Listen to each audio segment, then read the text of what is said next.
Ciertas ideas fuerzas parecen recorrer la reflexión en los medios de comunicación sobre la educación, que todo tiempo pasado fue mejor, que educación era la de antes, que la calidad educativa en los últimos años se ha deteriorado en la República Argentina, que las pruebas internacionales nos dan una radiografía del sistema educativo y expresan la realidad. De estas cosas vamos a charlar hoy con Adriana Puigros en Cara y Seca. ¿Es cierto? ¿Qué hay de verdad, qué hay de mito, qué hay de construcción en estas afirmaciones? Bueno, ¿vos te acordás del riesgo país? Que era, digamos, un cálculo hecho por una consultora privada internacional que iba variando de acuerdo a las necesidades del mercado de capitales. ¿Sí? Y entonces hacían una escala y nos ponían más abajo, más arriba, a la Argentina y a otros países, ¿sí? De acuerdo a cómo manejaban al mismo tiempo el dólar, las tasas de interés, etc. Bueno, existe un mecanismo semejante que además tiene que ver, igual que la medición del riesgo país, tiene relación con la OCDE, la Organización para el Comercio y el Desarrollo Internacional, la llamada la Organización de los Países Ricos. Claro, ¿no? Formada por las principales potencias Sí, económicas. Exactamente, por las principales potencias económicas y por los principales capitalistas, digamos, de las principales corporaciones de las principales potencias económicas. Entonces la OCDE tiene un sistema que se llama PISA de medición para establecer escalas entre los países de manera tal que, digamos, aplica cada 2 años a la población de 15 años seleccionada en diversos países del mundo, les aplica la misma prueba, ¿sí? Los mide de la misma manera, a los chicos de La Quiaca, a los chicos de Filipinas o a los de París o de Nueva York. En realidad son los países que le piden a la OCDE que aplique la prueba PISA. Nosotros pagamos en Argentina para que nos apliquen la prueba PISA. Con lo cual, digamos, el resultado de la prueba PISA naturalmente es desigual. Es desigual porque no tiene en cuenta ninguna de las características culturales, es decir, de las poblaciones, pero además de eso, mide un momento determinado. Voy a dar un ejemplo. Es decir, si se mide la situación educativa de España, hoy vamos a encontrar que en España todavía no hay un impacto fuerte, o recién empieza a haber un fuerte impacto, mejor dicho, de la debacle económico-social española. ¿Sí? ¿Por qué? Porque los resultados de un proceso educativo no se ven en lo inmediato, sino que se ven siempre en el mediano plazo. Con lo cual, digamos, de la misma manera en la Argentina, los resultados de las enormes reformas educativas que hubo desde el 2013 en adelante, es cierto, donde los gobiernos kirchneristas recién se van a empezar a ver en los próximos años si es que se sostiene una política educativa inclusiva.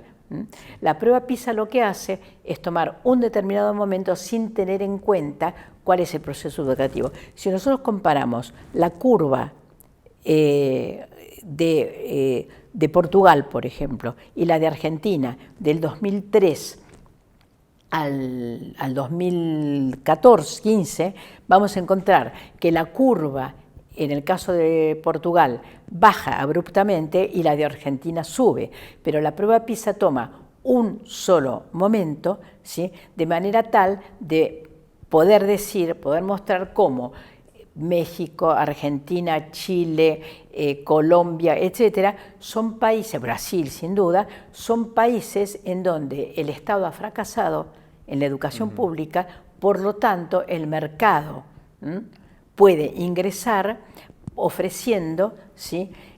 Toda clase de servicios a la educación pública, no es solo de educación privada. No estoy hablando de poner una escuela privada más o una universidad privada más, estoy hablando de otra cosa, estoy hablando de que las instituciones educativas públicas se privaticen. Se incorporen al mercado dentro de esas escuelas. Y en ese sentido, además de ser una fotografía, de ser un momento, tienen otra característica que es esto de ser externas, de que no participa el sistema educativo en esa evaluación ni en definir los criterios. Hablaría como más del lente del que mira que de la cosa que se está mirando. Claro, exactamente. Porque hablando de la cosa que se está mirando, los docentes argentinos y en general el sistema educativo argentino tiene una enorme experiencia en evaluación. Es una experiencia histórica porque en el sistema educativo que fue diseñado a fin del siglo XIX, la idea de la evaluación penetró en las escuelas normales. Cuando se funda la Escuela Normal de Paraná en 1870, que lo funda Sarmiento, es decir, ya no me gusta usar el término evaluación porque ha sido robado por el mercado, ¿no? O sea, ya parece que evaluación desde el punto de vista del mercado es tasar, poner precio, decir cuánto vale, cuánto se puede ganar con capacitación docente, cuánto se puede ganar manejando las cuentas sueldo, cuánto se puede ganar reduciendo a los estudiantes universitarios y cobrándoles un arancel. Pero vamos a nuestra evaluación, la evaluación de nuestro sistema, que no es poner valor de mercado, sino que es analizar cuánto se ha aprendido, de qué manera se ha enseñado, tomar una prueba, tomar un examen, tomar un examen en grupo, tomar un examen individual, de hacer preguntas, no simplemente ¿sí? El multiple choice, que es uno de los instrumentos precisamente de la otra evaluación, la evaluación de mercado, la evaluación que te dice está de acuerdo o en desacuerdo con tal o cual cosa, ¿no? ¿Y tiene rigor científico comparar ciudades con países? Porque también las muestras, ¿no?, que toman las pruebas PISA son Sí, yo creo que no. Yo creo que es muy discutible desde el punto de vista científico, precisamente. Y me parece que si algo hay que cuidar cuando se evalúa son las bases científicas de esa evaluación. Las bases científicas también tienen que ver con que el evaluado, ¿sí?, tenga palabra. Porque si el evaluado, sean los docentes o sean los alumnos, no tiene la posibilidad de participar de la construcción de los instrumentos, si no se lo tiene en cuenta, participar no quiere decir solamente que sea quien hace los instrumentos, no es dejar a los técnicos de lado. Lo digo porque, digamos, quienes están a favor de la evaluación del mercado, por el mercado, dicen que cualquier otro tipo de evaluación es populista, demagógica, etc. Cualquier participación de docentes o de alumnos es populista, demagógica. Y en realidad, si vamos a hacer las cosas científicamente y una evaluación científica, necesitamos que los sujetos evaluados, ¿sí?, sean considerados, que sean consideradas sus características y que al mismo tiempo sean partícipes del proceso de evaluación, para que luego puedan incorporar como propios los resultados de esa evaluación.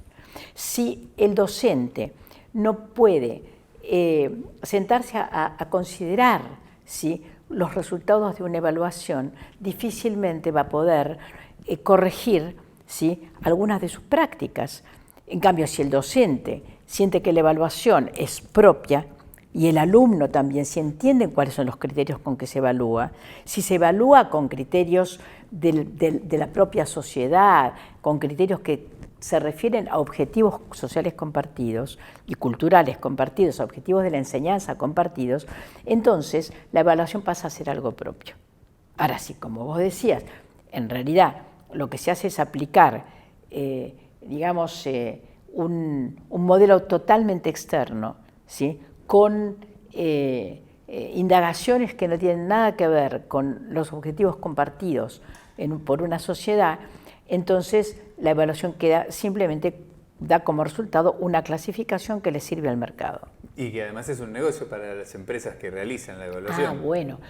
En Estados Unidos la inversión en educación es de 1.6 billones de dólares. ¿Sí? Leer David Brooks, leer Giroux, McLaren y leer la cantidad de autores que en Estados Unidos están permanentemente denunciando esto, leer el New York Times, leer la parte de educación del New York Times. El principal inversor es Bill Gates. La agencia Reuters hace poco, ¿sí?, dio cifras, ¿sí? Dentro de las inversiones en educación, que por cierto es el segundo mercado en Estados Unidos, el segundo rubro del mercado es educación. Y dentro de educación, la principal inversión son exámenes para evaluar maestros, alumnos, escuelas, etc. Es decir, ese es el mayor negocio, ¿sí? Grandes consorcios, como por ejemplo la banca Morgan, ¿sí?, han incrementado sus fondos en educación, abriendo nuevos rubros, entre los cuales evaluación es el más importante. Por eso la importancia del mercado, la preocupación del mercado por instalar una única concepción de la idea de evaluación, como decía al comienzo, Adriana. Bueno, fue Adriana Puigros, muchas gracias. Y la verdad, esta integralidad, participación, procesualidad de la evaluación, todo lo que deja fuera el sistema evaluatorio estandarizado que pretenden las pruebas internacionales. Esta fue la entrevista y ahora vamos a la columna del día de hoy. Hola, ¿cómo estás? Te quería hablar hoy del precio de los combustibles líquidos. ¿Vos sabías que en los últimos 4 años el precio de los combustibles se incrementó en más de un 250%? ¿Cuándo, si vos tenés en cuenta la inflación medida por cualquier índice que los argentinos tuvimos que soportar, estaba en no menos del 120%? ¿Sabés de qué se trató todo esto? Básicamente estuvo relacionado con la necesidad de incrementar el nivel de rentabilidad de las empresas dedicadas a la destilación, refinación y comercialización de combustibles líquidos. ¿Y por qué funciona el esquema de esta manera? Porque lo que sigue ocurriendo es que cuando no hay precio internacional, lo que hay es un esquema de subsidios que se sigue volcando sobre las espaldas de todos los argentinos. Último dato. Este esquema a la empresa YPF le permitió en los últimos 3 años, entre el 2013 y el 2015, hacerse del 65% del conjunto de las inversiones que ha puesto en los distintos yacimientos. Es decir, ese 65% vino del aumento de los combustibles líquidos que todos pagamos. Gracias al columnista invitado del día de hoy y nos vamos con los debates sobre la evaluación educativa que dejó Adriana Puigros en una interesante entrevista. Esto que aparece titulado en los diarios cada vez que le ponen una nota al sistema educativo argentino. Sin embargo, mucho más de mito y de negocio que de poder entender los problemas de nuestra educación.